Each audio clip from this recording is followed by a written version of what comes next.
Como proteger o seu patrimônio com um planejamento sucessório bem estruturado? E esse é o tema do ano. Em 2024, muita gente falou disso, em 2025 também, muita gente está falando disso. É um tema que está muito em voga e eu tenho certeza que você já viu algum vídeo de alguém falando sobre isso, alguém já comentou com você dessa possibilidade e eu vim esclarecer alguns mitos, mas também esclarecer algumas coisas sobre esse tema. Vamos lá então? O primeiro ponto é que a premissa para falar sobre esse assunto, quando entra no assunto planejamento sucessório, proteção patrimonial, é a questão de que você não vai precisar de um inventário depois. E realmente, existe formas de você trabalhar, montar uma empresa para você, através dessa empresa, não precisar passar por um processo de inventário. Só que não é algo simples, não é algo barato, não é algo fácil de fazer. E aí eu vejo muita gente falando sobre, e o que acontece? O grande problema desse assunto é o seguinte: imagina que você escolhe um advogado para fazer o seu planejamento sucessório, e aí ele monta lá o seu planejamento sucessório. Só que se tiver alguma coisa errada, não vai ser agora que você vai ver, vai ser daqui 3, 4, 5 anos. São coisas que estão sendo feitas hoje, que eu já peguei de casos que apareceram no escritório, de que não foi feito da forma que deveria ter sido feito, para que o cliente estivesse 100% protegido, e aquilo pode, em algum momento, causar um prejuízo para esse cliente. Quando eu fui procurado, ainda não tinha qualquer prejuízo que a gente pudesse trabalhar em cima, mas corre o risco. Então, o que eu vejo muito sobre esse assunto é isso. Muita gente quer falar sobre isso, muita gente acaba então fazendo isso, mas sem os devidos cuidados. Então, alguns pontos importantes aqui. Primeiro deles, para você fazer um planejamento sucessório, você tem que ter um advogado de confiança e um contador de confiança. São dois braços. Advogado e contador trabalhando junto para você conseguir aí ter o resultado almejado, que é proteção patrimonial, planejamento sucessório, que é exatamente o foco que você direcionou. Isso, e daí segundo ponto então, isso se faz então, esse planejamento sucessório através de uma empresa. É criada uma empresa, os pais junto com os filhos vão abrir ali uma empresa. Para quê? Abrindo essa empresa, o objeto dessa empresa, a atividade dela, como assim, por assim dizer, seria a administração de bens. Então, o propósito dela é administrar o patrimônio. Então, aí o que você faz? Você vai tirar da pessoa física, de maneira muito leiga, tá? Estou explicando aqui para que, se você não tem conhecimento nenhum, você consiga entender. Tiro, então, da pessoa física, coloco esse patrimônio. Então, tem uma casa no nome do Matheus. Eu tiro o nome do Matheus e coloco o nome dessa empresa. E aí, colocando o nome dessa empresa, eu vou pagar alguns impostos, vou pagar o ITBI, e aí começa aquelas discussões de, tem que pagar, não tem que pagar. Só paga o ITBI, coloca lá o nome da empresa bonitinho. Quando você colocar o nome da empresa, depois os teus filhos vão estar também nessa sociedade como sócios dessa empresa. E em algum momento, você vai fazer a doação dessas cotas, né? Você vai pegar as cotas que você tem, cotas é a sua participação na empresa. Então você tem lá 90% das cotas, 60% das cotas, você vai pegar essas cotas e você vai fazer uma doação para os seus filhos. E aí, quando você faz essa doação, você doa, então você já antecipa a sua herança, você está doando o teu patrimônio, porque, veja bem, imagina que seu patrimônio são 5 apartamentos. Esses 5 apartamentos que você tem, você vai lá e faz esse planejamento sucessório. Você faz essa empresa e coloca o patrimônio lá dentro. Coloca esses 5 apartamentos dentro dessa empresa. Esses 5 apartamentos dentro dessa empresa, agora não pertencem mais ao Matheus, pertencem agora à empresa, não mais ao Matheus. O Matheus já não tem mais nada. Se eu consultar o CPF do Matheus, vai estar como? Vai estar zerado. Vai ter o quê? Só uma empresa. E dentro dessa empresa vai ter lá 5 apartamentos.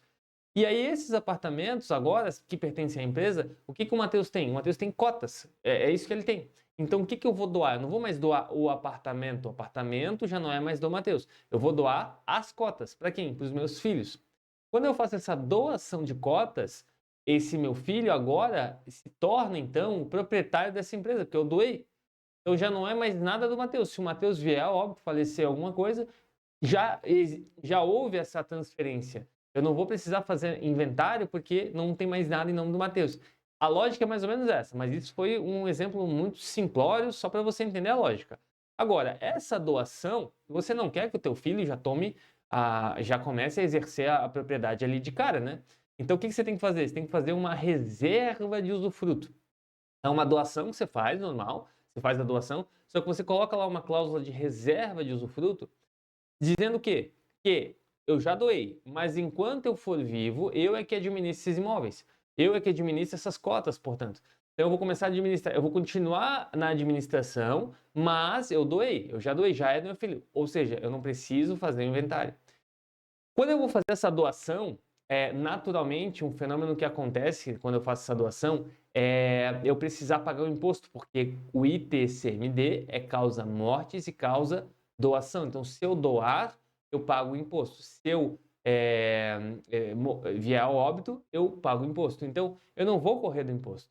Então, por isso que eu falo que não é tão simples assim. Tem muita coisa em volta desse tema do planejamento sucessório, e aqui eu estou sendo simplório, o vídeo está em 6 minutos, eu estou fazendo um vídeo curto para a gente falar alguns aspectos sobre esse tema, mas o fato é que o tema ele é muito mais complexo do que isso, porque quando eu vou doar, eu vou pagar o imposto, então para que eu vou fazer isso?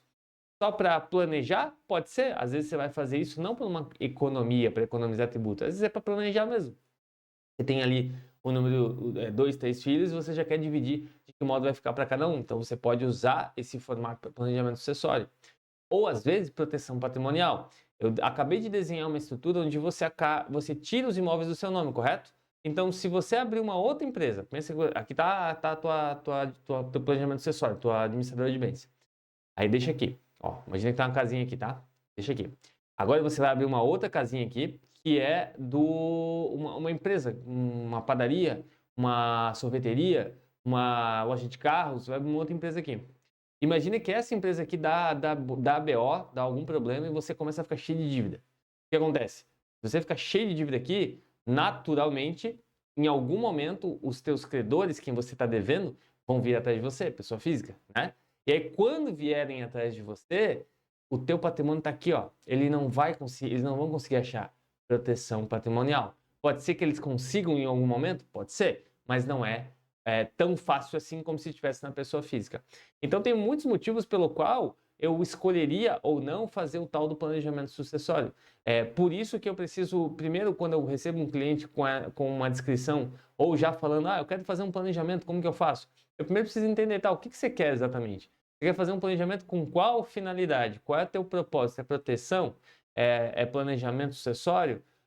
Economia tributária? Dá para ter economia tributária também. Mas a economia tributária, não, viu que tem vários focos? Eu posso ter economia tributária, eu posso ter planejamento sucessório, eu posso ter proteção patrimonial. Então, o que eu quero? O que o meu cliente quer quando o assunto é proteção, planejamento sucessório, holding? Tá? Então, basicamente, uma estrutura de holding ela não é simples, ela é complexa. Por isso, custa caro. A tendência é que uma estrutura de holding custe caro. Mas é um caro que depois é um investimento, né? Você coloca o dinheiro agora para a construção dessa proteção patrimonial para depois ter ali o seu benefício no longo prazo, ou no caso de óbito, ou no caso de proteção patrimonial.